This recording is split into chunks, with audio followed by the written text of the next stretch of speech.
Bismillahirrahmanirrahim. Wasyamsi wa duhaha. Surat Asy-Syams diturunkan oleh Allah Subhanahu wa taala di kota Mekkah. 15 ayat, 15 ayat. Jadi surat ini tergolong dengan nama atau sebutan surat Makkiyah. Allah berfirman kembali, bersumpah membawa makhluknya, dan juga Allah membawa waktu yang sering kita lewati dalam sehari-hari kita. Wasyamsi, Allah Subhanahu wa ta'ala berfirman, demi matahari, wa duhaha, dan demi waktu duha. Aidariha, yakni yang cahayanya sudah terbit. Wal qamari idza talaha, dan apabila qamar, apa itu qamar?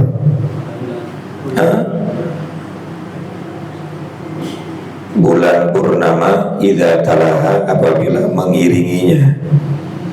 Tabi'aha tali'an inda ghurubiha, mengikuti matahari, tali'an, yang terbit ketika ghurubiha, terbenamnya matahari. Jadi bulan itu selalu mengiringi matahari.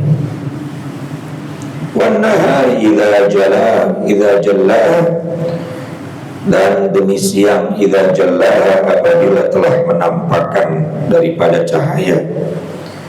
Bi'irtifa'iha, dengan naiknya matahari sehingga cahayanya terang benderang. Wal laili idza yaghshaha, dan demi malam idza yaghshaha, apabila telah menutupinya. Jadi haknya itu kembalinya kepada kalimat asy-syams, kepada kalimat matahari, ya. Jadi wasyamsi wa duhaha, haknya kembali kepada kalimat apa? Matahari. Wal qamari idza talaha, haknya kembali kepada kalimat matahari. Ini suara saya parah banget, Pak. Semalam maulid, suara yang ke jamaahnya cakep banget. Nih, suara yang ke panggungnya kagak ada. Akhirnya teriak ceramah di atas panggung 1,5 jam, habis lagi suara. Ya resiko lah. Alhamdulillah aja gitu. Jadi ketika ada kalimat wasyamsi wa duhaha, haknya itu maknanya adalah kembali kepada kalimat matahari. Ya. Wal qamari idza talaha, haknya kembali kepada kalimat matahari atau kepada makna matahari. Makanya wasyamsi wa duhaha, demi matahari, wa duhaha, dan waktu duha yang sudah menyemburkan cahaya matahari. Haknya kembali kepada apa? Matahari atau kepada syams. Wal qamari, kemudian demi bulan idza talaha, yang mengiringi hak matahari. Wan nahar, dan demi siang idza jallaha, yang telah menampakkan cahaya hak matahari. Wal laili, dan demi malam idza yaghshaha, yang apabila sudah menutupi cahaya haknya apa? Matahari. Jadi hak di situ kembali kepada makna apa? Matahari. Was-samaa'i wa ma banaha, dan langit wa ma banaha, serta apa-apa yang telah membinanya. Wal ardi, dan bumi wa ma tahaha, serta apapun yang telah menghampirinya atau menghamparinya. Ai bastaha, yakni hamparan-hamparan bumi yang telah Allah ciptakan. Wa nafsin, dan demi jiwa, bimakna nufus, bukan nafas tapi jiwa di sini maknanya. Wa ma sawwaha, serta penyempurnaannya. Kita dikasih jiwa lalu disempurnakan dengan Allah ciptakan tubuh, Allah ciptakan kepala, Allah ciptakan matahari, Allah ciptakan matahari, Allah ciptakan mata, Allah ciptakan telinga, ciptakan mulut, semua yang ada dalam tubuh kita. Wa ma sawwaha, disempurnakan oleh Allah Subhanahu wa ta'ala. Fil khilqati, di dalam penciptaannya. Wa ma fi thalathati masdariyatun bimakna man. Fa'alhamaha fujuraha wa taqwaha. Maka Allah Subhanahu wa ta'ala mengilhamkan kepada jiwa tersebut fujuraha, jalan kefasikan, wa taqwaha, atau jalan ketakwaan. Setelah Allah ciptakan jiwa, Allah ciptakan tubuh, Allah ciptakan ruh, Allah ciptakan akal, kemudian Allah Subhanahu wa ta'ala memberikan kepada jiwa tersebut dua pilihan, fujuraha wa taqwaha. Apakah mau menjadi orang yang fujur, fasik, maksiat, atau menjadi orang yang bertakwa? Dua-duanya ada dalam setiap jiwa manusia. Manusia punya ilham rabbani dan manusia juga punya ilham syaitani. Punya dorongan untuk menjadi baik dan juga punya dorongan untuk menjadi jahat. Itu sudah naluri. Maka setiap hari kita adalah perjuangan. Setiap hari kita adalah jihad. Nabi pernah mengatakan kepada para sahabatnya ketika baru pulang dari jihad, baru pulang dari berjuang, berperang di medan perang Badar. Nabi bilang, roja'na minal jihadil asghar. Kita baru saja pulang dari perang yang kecil. Padahal perang Badar itu 1:3. Satu orang Islam banding 3 orang Quraisy. Orang Islam cuma ada 313 orang, sementara orang Quraisy berjumlah 1000 orang lebih. 1000 orang lebih, Bang. Bayangin tuh, berarti 1:3. Yang kedua, orang Islam saat itu bukan tentara yang terlatih. Orang Madinah kebanyakan petani, kemudian tidak memiliki alat tempur yang lengkap menghadapi orang Quraisy yang memang doyannya perang, punya alat tempur yang lengkap, pemanah ada, pasukan berkudanya ada, pasukan untanya ada. Tapi orang Islam nggak punya itu. Tapi Allah Subhanahu wa ta'ala alhamdulillah memberikan kemenangan. Tapi biarpun diberikan kekuatan oleh Allah, kemenangan oleh Allah, kan berat. 1 lawan 3, pacul lawan pedang. Apa yang dimiliki oleh orang Islam sedikit sekali dari peralatan perang yang memadai. Tapi Allah berikan kemenangan. Segitu beratnya Rasulullah bilang sama orang-orang yang baru perang apa? Kita baru saja pulang dari jihad yang kecil, jihad yang ringan, padahal berat. Akhirnya para sahabat bertanya sama Rasulullah, wa ma jihadul akbar ya Rasulullah? Lalu yang kau maksud dengan jihad yang besar itu apa ya Rasulullah? Rasul bilang, wa huwa jihadun nafs. Jihad yang besar itu adalah jihad melawan hawa nafsu. Melawan hawa nafsu nih paling berat. Karena Allah memang menanamkan hawa nafsu dalam jiwa kita. Malaikat itu nggak punya hawa nafsu, maka wajar kalau tiap hari ibadah. Betul? Malaikat nggak punya hawa nafsu, yang diberikan cuma ibadah aja, yang diberikan cuma sifat sami'na wa ata'na. Maka manusia ketika dia bisa melawan hawa nafsunya, dia akan lebih mulia dari malaikat. Pak, ini tidur apa gimana ini? Mas tolong geser dikit biar stabil. Gitu. Malaikat itu nggak punya hawa nafsu, maka dari diciptakan sampai sekarang ibadah wajar. Maka manusia ketika dia bisa melawan hawa nafsunya, maka Allah akan memuliakan manusia tersebut lebih mulia dari malaikat. Saya mau tanya, setuju nggak Nabi Muhammad lebih mulia dari Jibril? Dan semua sepakat. Betul? Betul ya? Sampai Allah bilang afdalul khalqi, paling mulianya yang diciptakan. Semua yang diciptakan oleh Allah banyak, malaikat, surga, dan segala sesuatu selain Allah adalah ciptaan Allah. Dan yang paling utama dari semua ciptaan adalah Nabi Muhammad Sallallahu Alaihi. Kenapa? Karena dia khalqan wa khuluqannya sempurna, sudah betul-betul menjadi hamba Allah yang paripurna. Sudah tidak ada lagi hawa nafsu dalam dirinya. Nggak ada hawa nafsu syahwat dalam jiwa baginda Nabi Muhammad. Sehingga bukan nggak ada, artinya sudah dikalahkan dengan sifat ubudiyahnya, dengan sifat penghambaannya. Sehingga Allah katakan dalam surat Al-Isra, subhanalladzi asra bi'abd. Kalau kita ngaku sebagai hamba Allah, tapi Nabi Muhammad diakui abdul, diakui sebagai hambanya Allah. Kalau sebagai hamba, konsekuensinya sami'na wa ata'na.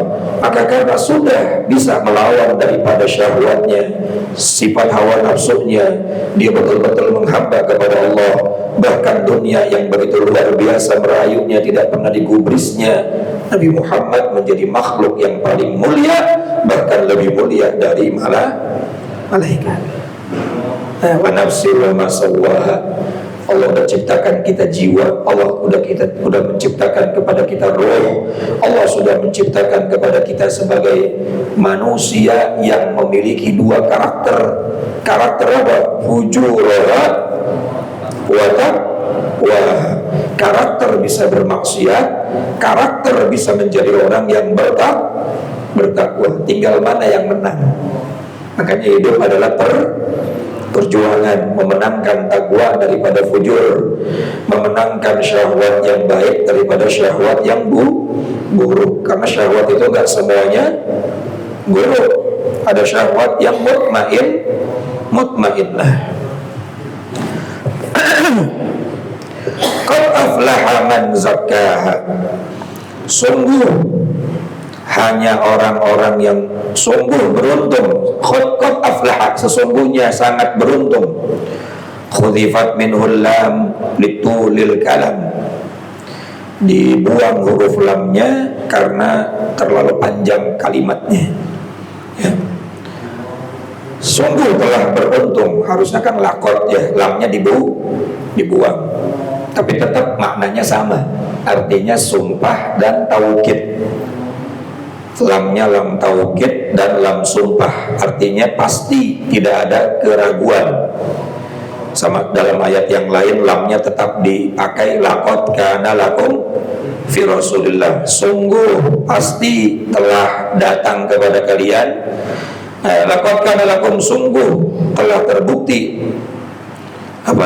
dalam diri Rasulullah uswatun hasanah. Itulah qad, lam sama qafnya ada. Kemudian dalam ayat yang lain, laqad ja'akum, sungguh pasti tanpa ada keraguan, ja'akum telah datang kepada kalian, ya, rasulun, seorang rasul. Jadi lam sama qaf itu maknanya taukid. Taukid artinya betul-betul menitik beratkan pada sebuah kepastian yang tidak ada keraguan di dalamnya. Ditambah lagi yang berfirman Allah yang tidak pernah tukhliful mi'ad, tidak pernah mengingkari janjinya, tidak pernah berdusta.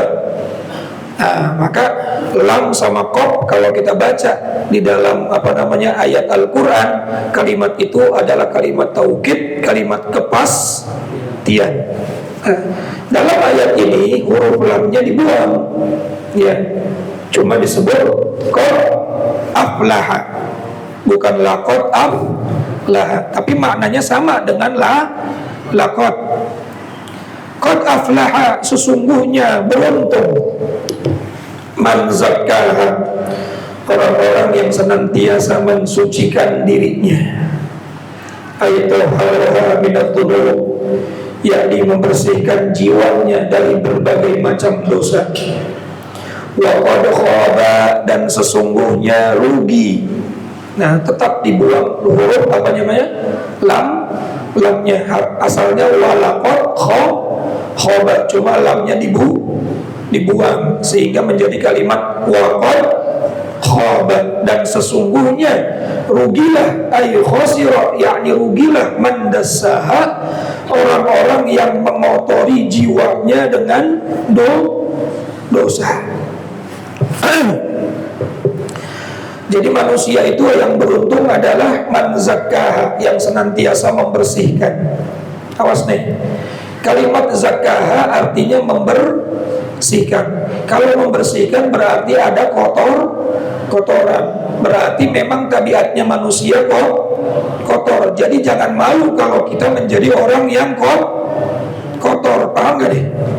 Jangan malu kita menjadi orang yang kotor, karena memang kita manusia. Manusia adalah orang yang punya sifat apa tadi? Fujur. Punya sifat apa?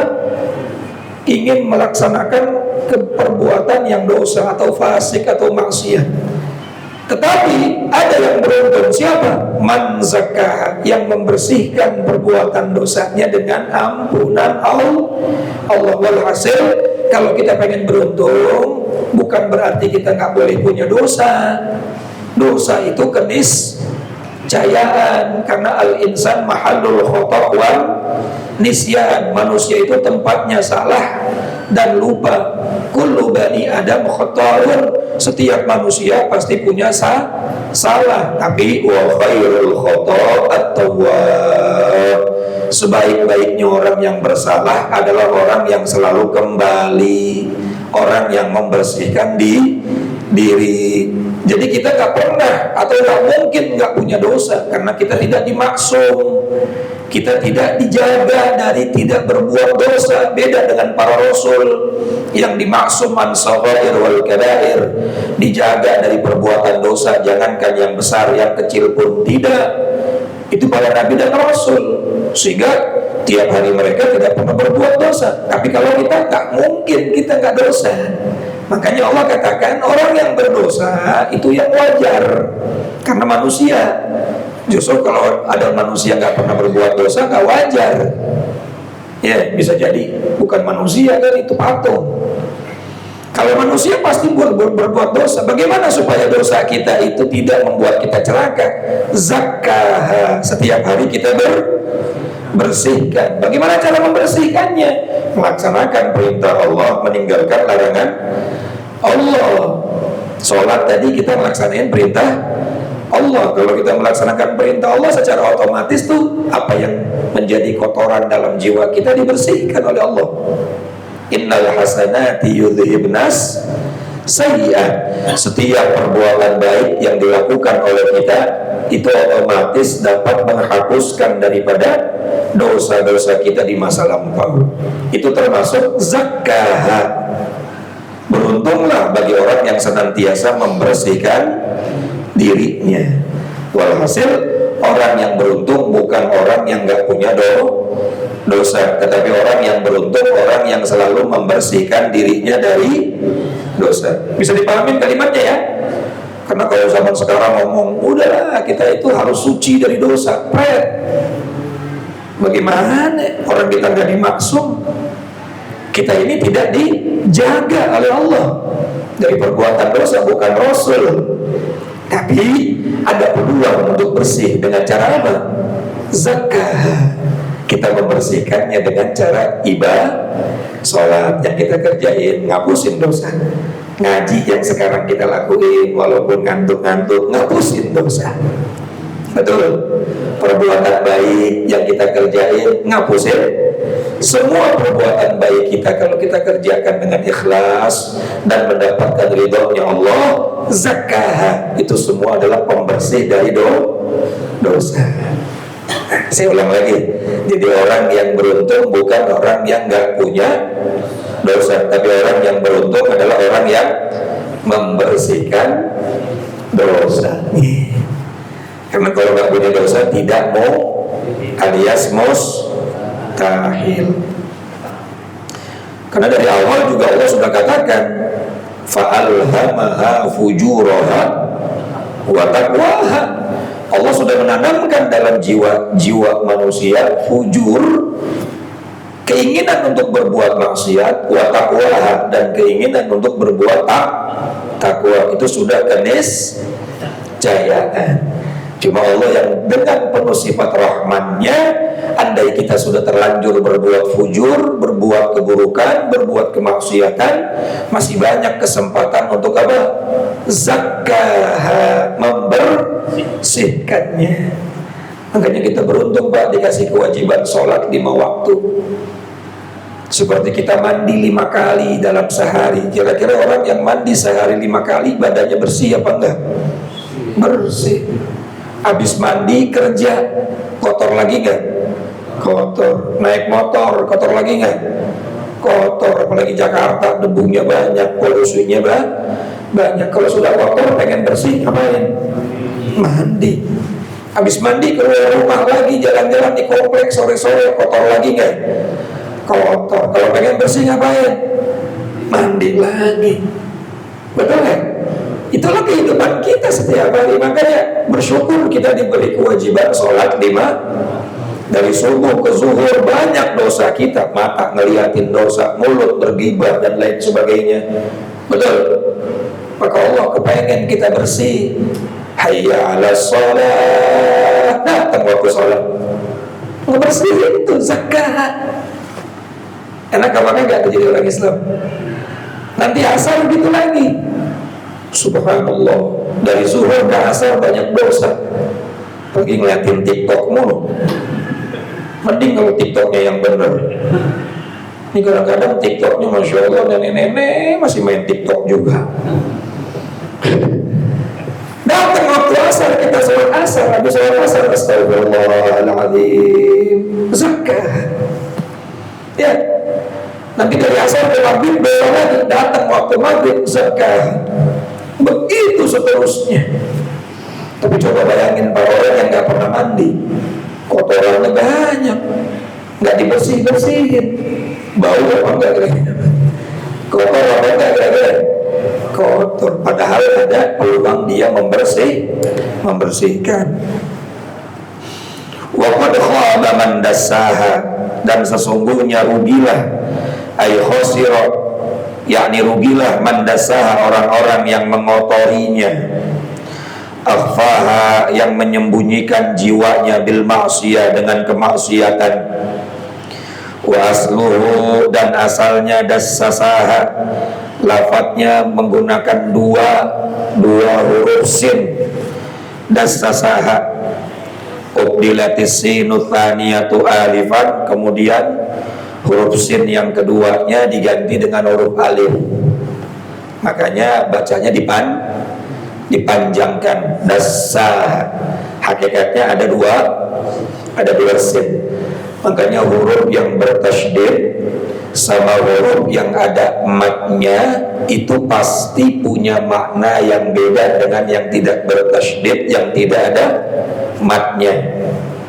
Makanya dalam syarat membaca Fatihah, kalau Bapak baca Fatihah yang ditasydid tidak dibaca tasydid, maka tidak sah baca Fatihahnya. Karena hakikatnya ngilangin satu huruf. Makanya hati-hati itu baca Fatihah.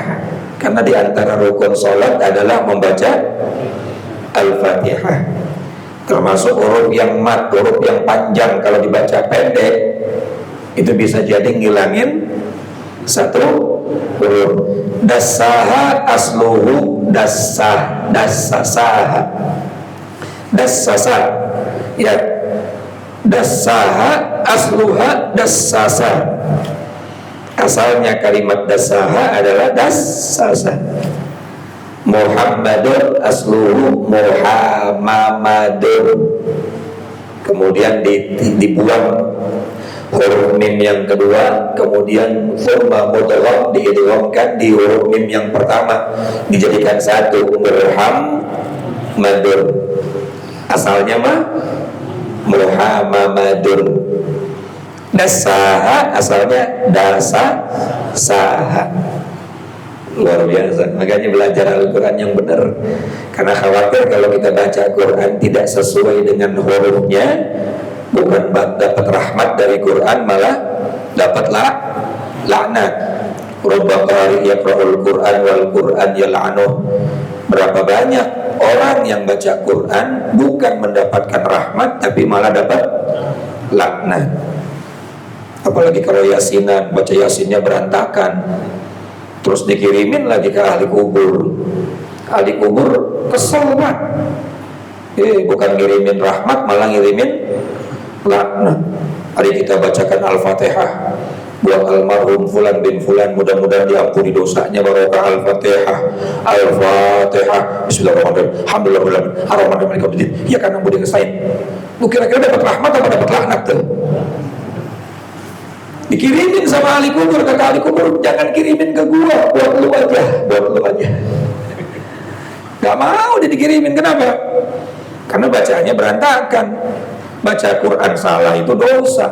Min ba'dil ma'asil lisani, dalam kitab Sulamun Taufik, di antara maksiat-maksiat lisan adalah khata'un fi qira'atil Quran, salah dalam baca Quran.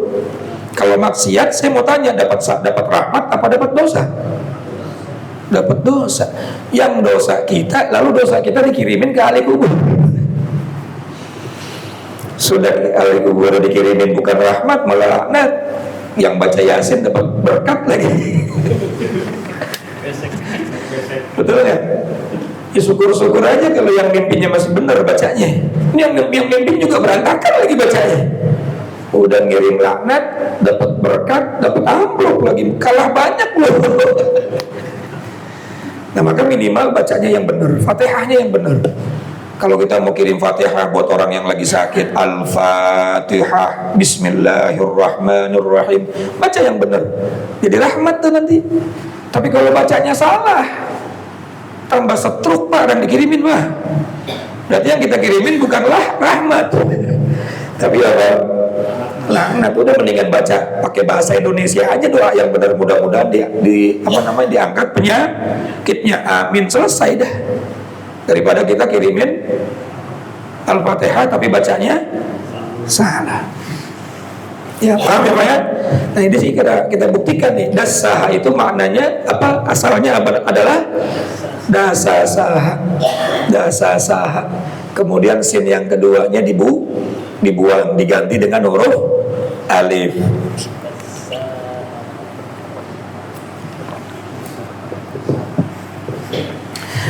Kadzabat Tsamudu bitagwaha. Sungguh kadzabat Tsamud, kaum Tsamud telah mendustakan rasulaha, kepada rasulnya. Siapa dia? Siapa rasulnya kaum Tsamud Pak? Nabi Soleh. Nabi yang diutus oleh Allah ke bangsa Arab itu cuma ada 4 kalau nggak salah ya.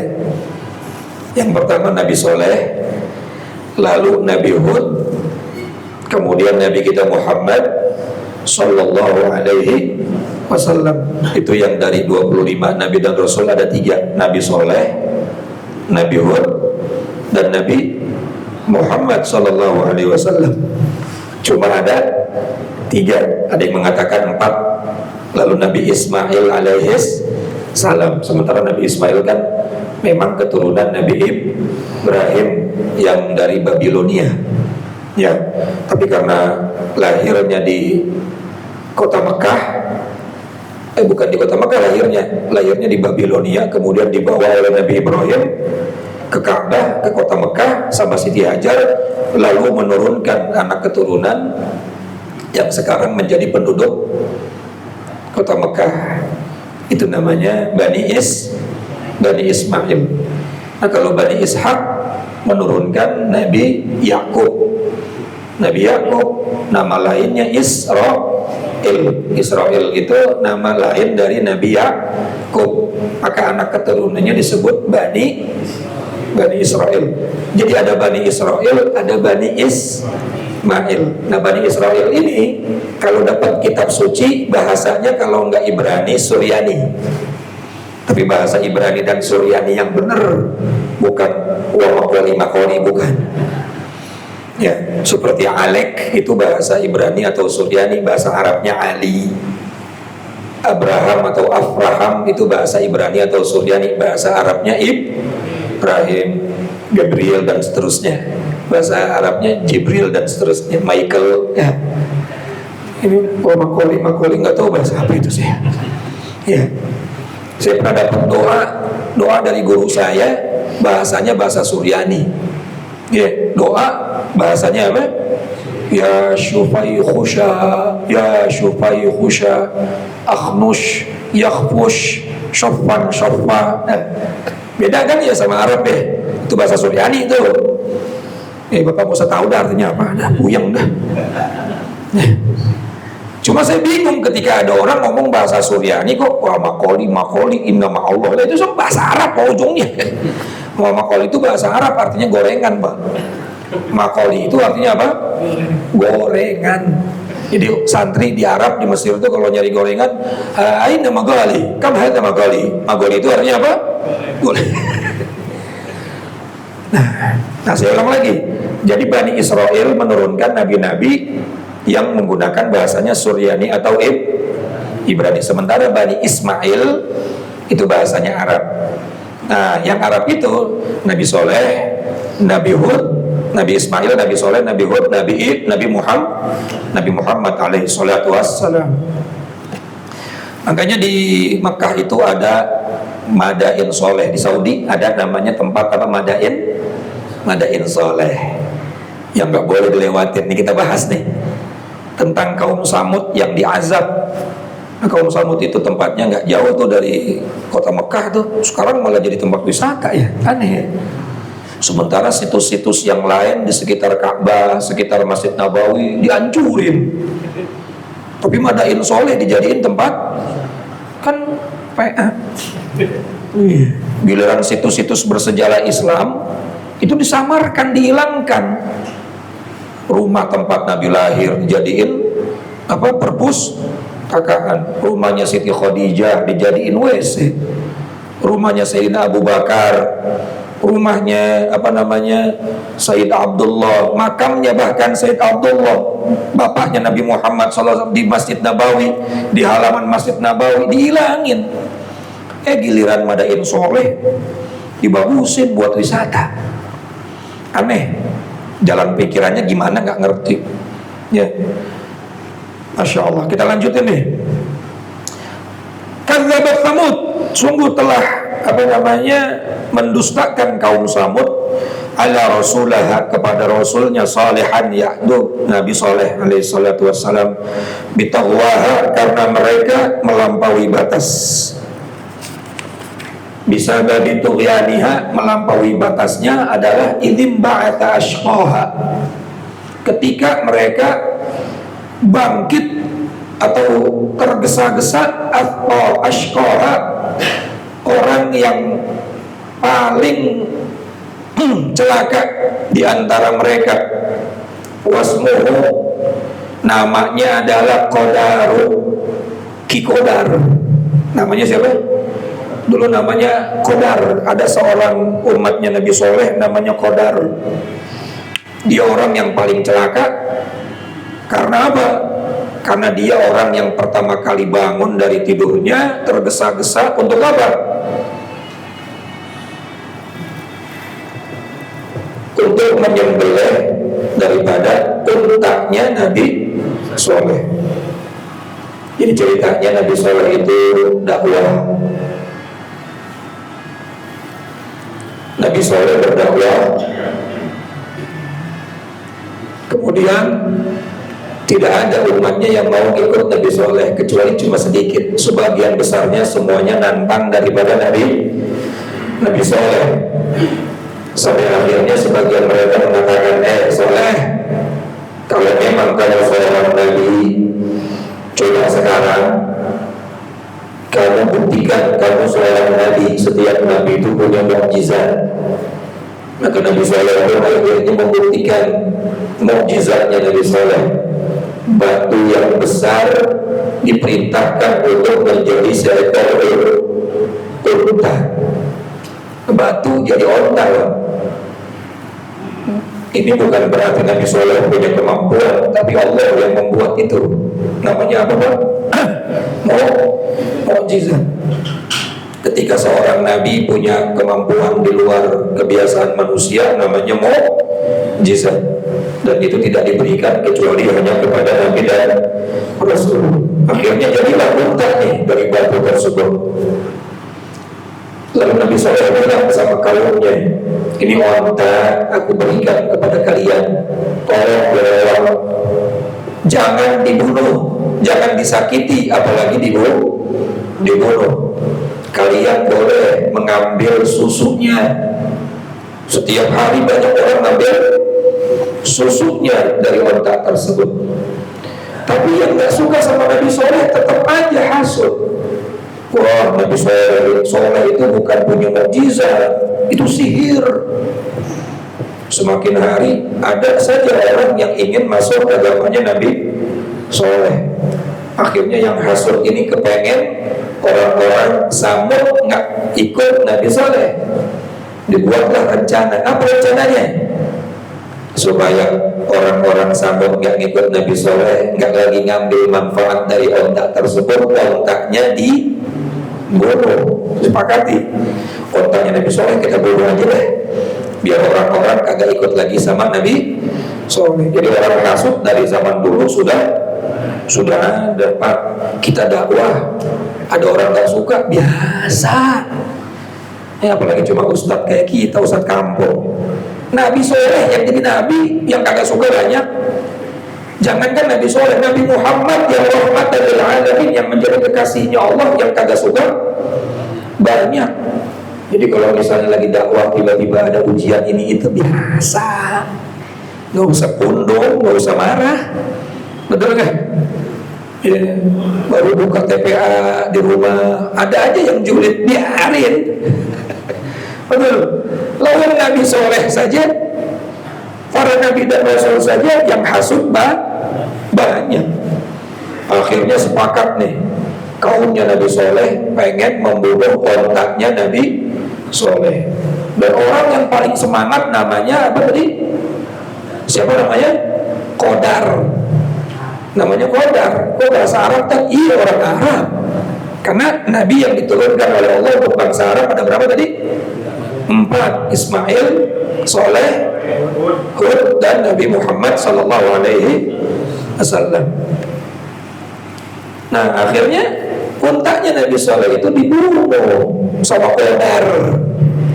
Tapi ini atas apa namanya, kesepakatan seluruh kaum Samud. Akhirnya Allah Subhanahu wa Ta'ala memberikan azab kepada kaum Samud 3 hari. Pertama, wajahnya menguning, bangun tidur. Hari kedua, wajahnya tambah merah. Hari ketiga, wajahnya tambah hitam. Udah dapat tanda-tanda begitu, namanya orang hasut Pak. Bukannya tobat, bukannya berubah, bikin perkumpulan lagi. Apa? Soleh harus kita bunuh sekarang. Masya Allah. Tadi ontaknya, sekarang Nabi Solehnya. Nggak beres nih Nabi Soleh, harus kita bunuh. Wah, akhirnya Nabi Soleh dibunuh, ingin dibunuh sama kaumnya, kaum Samud. Pada saat mereka ingin membunuh Nabi Soleh, Allah berikan gempa bencana yang sangat dahsyat. Itu batu-batuan dari atas gunung batu turun semua, menghancurkan kaum Samud. Semuanya mati, tidak tersisa. Wah, kalau ontaknya doang yang disakitin, Allah masih kasih muka kuning, mukanya merah, mukanya tapi kalau udah kekasihnya yang disakiti, jangan macem-macem Pak, jangan macem-macem. Nabi Nuh itu Pak 950 tahun berdakwah, sabar, umatnya ngelawan, gak ada yang dibinasain Pak. Tapi ketika Nabi Nuh sudah hilang kesabarannya karena bertubi-tubi disakiti oleh umatnya, maka Allah menghancurkan mereka. Jadi azab itu terkadang turun bukan karena kemaksiatan, tapi karena di situ ada kekasihnya Allah yang disakiti. Makanya Nabi Muhammad diabadikan dalam Al-Quran, maka Allahu liyu'adzibahum wa anta fihim. Allah tidak akan mengazab mereka, menyiksa mereka, sementara engkau wahai Muhammad masih ada di tengah-tengah mereka. Nabi Muhammad sabar banget, sehingga orang Quraisy nggak dibinasakan, orang-orang Taif nggak dibinasakan. Coba katakan, ketika Nabi Muhammad dihajar, dilempar batu, diludahin, dipukulin ketika akan ke Taif, malaikat sudah datang menghadap Rasulullah SAW, menawarkan kepada baginda Nabi Muhammad, ya Rasulullah, kami nggak sampai hati melihat engkau diperlakukan seperti ini. Izinkan kami untuk mencabut gunung-gunung yang ada di sekitar Taif, akan kami lemparkan kepada mereka penduduk Taif agar mereka binasa seperti kaum Samud. Pak, Nabi Muhammad lagi dalam keadaan berdarah, dalam keadaan diludahin, dalam keadaan dibilang majnun, dapat tawaran kayak gitu. Kira-kira kalau kita yang jadi Nabi Muhammad bagaimana tuh? Sikat, gas. Tapi Nabi bilang apa? Jangan lakukan itu, hai malaikat. Bal artaji, justru aku malah berharap nanti akan keluar dari sulbi mereka keturunan yang beriman kepada Allah. Kelembutan Nabi Muhammad, meskipun beliau disakiti karena terus memaafkan, akhirnya umat saat itu semuanya aman. Manusia semuanya karena kekasihnya Allah masih maafin. Nah sekarang ini Pak, wali-wali Allah banyak di sekitar kita. Hati-hati Pak. Mungkin kita maksiat sekarang biasa-biasa aja, Allah menangguhkan siksaannya sampai kita mati. Tapi kalau sudah ada kekasihnya yang disakiti, betul apa enggak kira-kira? Semua dosa ditangguhkan siksaannya sampai mati, betul kan? Dosa ngomongin orang nggak langsung menyon mulut kita. Dosa mencuri nggak busuk tangan kita, betul? Dosa berzina nggak sepilis kita. Ditangguhkan semua siksaan itu nanti pada saat kita mati. Kalau nggak bertaubat baru disiksa oleh Allah. Tapi Allah akan menyegerakan dosa itu, siksaannya kepada yang berdosa, kalau di tengah-tengah mereka ada kekasihnya Allah yang disakiti. Kita nggak tahu kekasihnya Allah siapa. Bisa orang tua kita, bisa guru kita, atau bisa orang-orang lemah yang dizolimi, betul kan? Dakwatul mazlum mustajabah, doanya orang zalim diijabah. Makanya hati-hati, kita jangan nyakitin orang. Selama ini bisa kita aman dari murka Allah walaupun ahli maksiat. Ketika ada kekasihnya Allah yang disakiti oleh kita, ngeri Pak. Sekali lagi nih, semua umat daripada nabi-nabinya Allah itu bisa diberikan siksaan oleh Allah sebab apa? Kekasihnya Allah sudah sakit, sudah disakiti, sudah merasa sakit. Ya, pada saat membunuh onta belum diazab, azabnya cuma muka, nggak dibinasakan. Tapi ketika sudah punya niat untuk apa? Membunuh Nabi Soleh, gempa yang sangat dahsyat langsung terjadi dan semuanya binasa tanpa terkecuali dan tersisa. Nah ini hikmah buat kita. Allah merahasiakan para walinya di tengah-tengah kita. Kita nggak tahu, bisa jadi orang yang selama ini kita rendahkan itu kekasihnya Allah. Lalu saat mulut kita nyakitin dia, lalu dia sakit hati, dia berdoa, ngeri Pak. Betul. Maka hati-hati dalam bergaul, terutama orang tua kita. Orang tua kita mah nggak usah dirahasiain lagi.